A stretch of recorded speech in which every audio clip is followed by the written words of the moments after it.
It's 4:55 in the morning, October 21st, 2024. In a quiet neighborhood near Falls City, Washington, about 25 miles east of Seattle, two 911 calls come in almost simultaneously from the same address. The first caller is a teenage boy. He says his brother just shot the whole family. He says he's hiding in the bathroom. He says his brother killed himself too. The second caller is an 11-year-old girl. She is at a neighbor's house. She is bleeding from her neck and her hand. She says she heard gunshots and screaming. She says she saw her 15-year-old brother's face before she was shot. She says she played dead until he walked away and then crawled out a window. Two kids from the same family, two very different stories. Within hours, investigators would determine that the house on Lake Alice Road was not the scene of a murder-suicide. It was a massacre, and the person who called 911 to report it was the person who had just carried it out.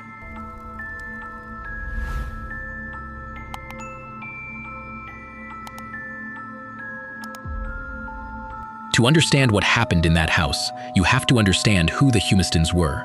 Mark Humiston was 43 years old. He grew up in Ohio, moved to Texas as a kid, was his high school band captain, played trombone, and was an Eagle Scout.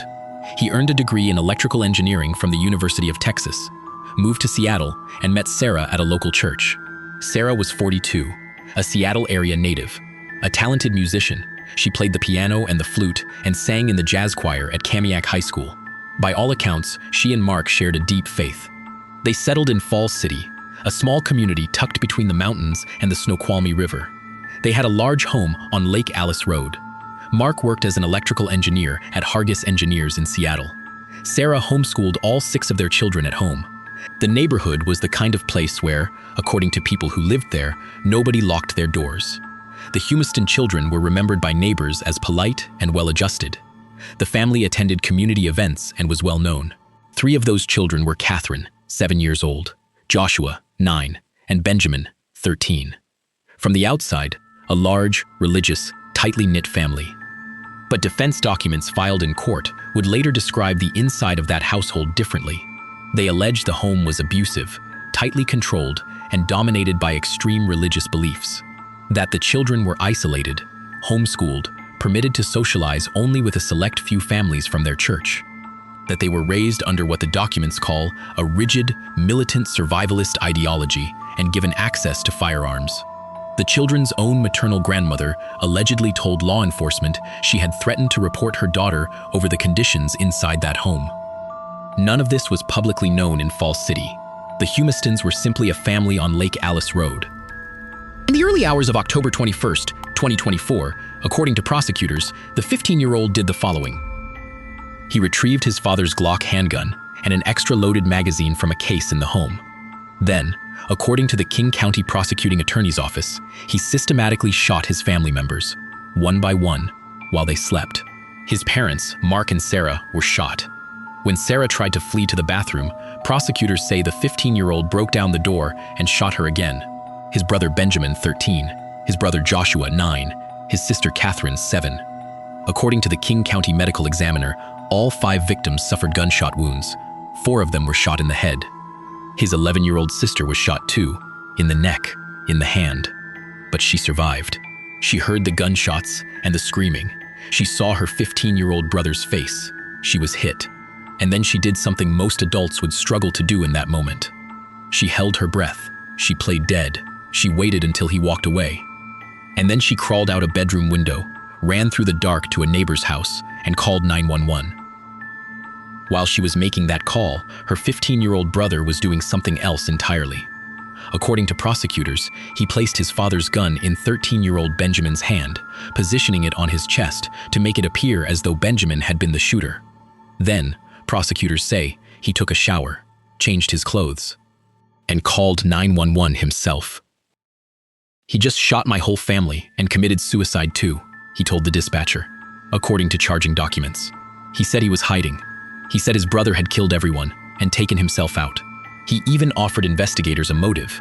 He claimed his brother had been caught looking at pornography and was about to get in a lot of trouble. Meanwhile, his 11-year-old sister was at a neighbor's house, telling a completely different story. When King County Sheriff's deputies arrived at the house on Lake Alice Road, they found the 15-year-old standing outside. Inside, 5 bodies. A scene that, according to the King County Prosecuting Attorney's Office, prosecutors described as aggressive, violent, premeditated, and willful, and a crime scene that did not match what the 15-year-old had told dispatchers. The first problem, the gun. The 11-year-old told investigators her father kept his silver Glock in a small lockbox, one he sometimes moved near the front door before work. And she told detectives something specific. Her 15-year-old brother was the only sibling who knew the combination. The second problem, Benjamin. Prosecutors alleged the 15-year-old placed the handgun in Benjamin's left hand on his chest. But the King County Medical Examiner's analysis found that Benjamin died from multiple gunshot wounds fired from more than 2 feet away. He did not shoot himself. The third problem, the evidence volume. Washington State Patrol Crime Lab photographers took more than 1,200 photographs at that scene. According to prosecutors, all of it pointed in one direction.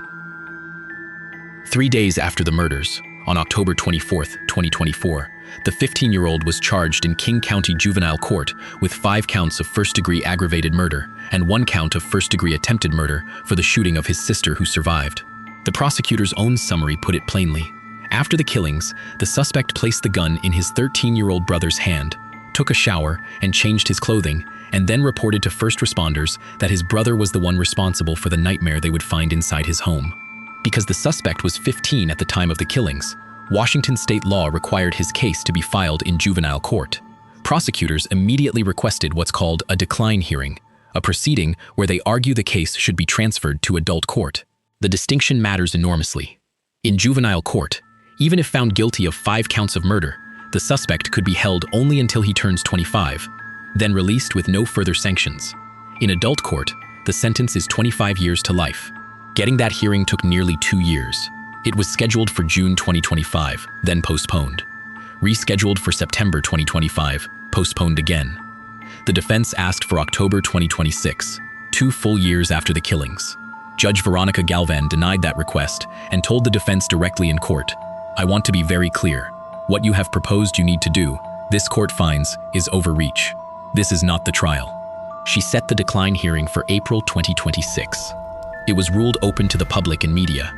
As of this video, July 2026, do a quick search for Humiston decline hearing result before you watch to see if the outcome has been announced, because this is still unfolding.